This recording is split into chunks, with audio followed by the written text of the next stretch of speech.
Buonasera, un saluto a tutti i presenti. Vorrei innanzitutto ringraziare i relatori delle due tesi congressuali che dal mio punto di vista invece sono molto interessanti, molto costruttive e stimolanti. Voglio ringraziare coloro che hanno presentato mozioni importanti su temi fondamentali che ci riguardano e pure i contributi che sono arrivati da questi iscritti. Questo come dire, è un congresso molto atteso dalla comunità sarda, ma da noi iscritti militanti ancora di più. Evidentemente i canonici 3 anni sono stati percepiti in maniera più lunga di quello che effettivamente sono stati, probabilmente perché molto sofferenti, a volte amari.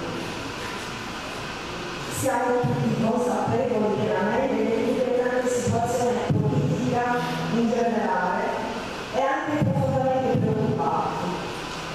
Noi sardisti viviamo incarnati dentro la storia e dentro la crisi del nostro partito, ma proprio perché il partito siamo noi, non vogliamo contemplare questa crisi come è stato già detto oggi da Cristian, vogliamo esplorarla e vogliamo trovare soluzioni possibili. Dunque la crisi del nostro partito è la nostra crisi, direi una crisi di potere, di autorevolezza, di primato. E allora vado a parlare un attimo delle donne, visto che il tempo a disposizione è pochissimo, e dico che noi donne, in questa prospettiva, noi donne sardiste, stiamo rinascendo nel segno di una importante intuizione.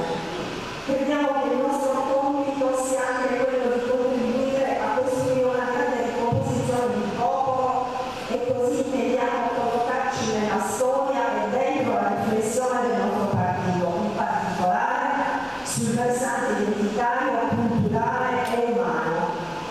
Noi donne siamo portatrici oggi non di una risposta già fatta e non di una risposta pregiudiziale, ma di una ragionevole, motivata e razionale speranza che ci rende straordinariamente fresche e attuali, perché semplicemente desideriamo che il sardismo non rimanga esilio dentro il partito sardo d'azione.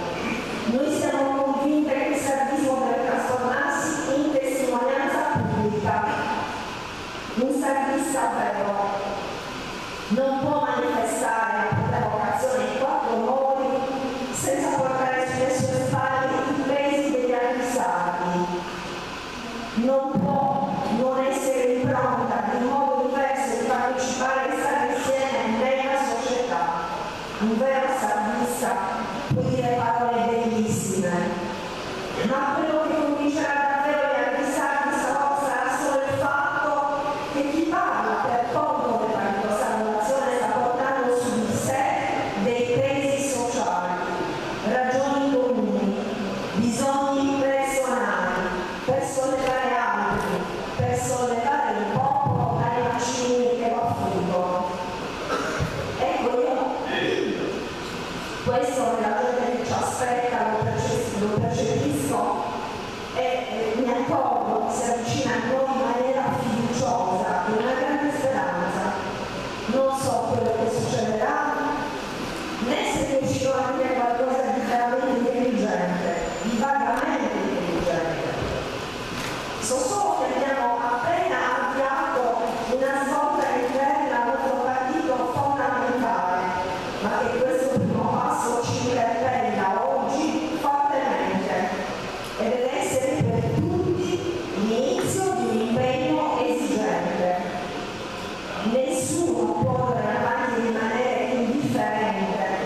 il peso molto nella storia, opera potentemente nella storia, opera passivamente, ma opera. E nel nostro partito l'indifferenza ha fatto la sua parte e ha le sue grandi responsabilità. Ricordiamoci invece che la capacità di sostenere pensieri differenti renderà feconda la nostra discussione e servirà a definirci.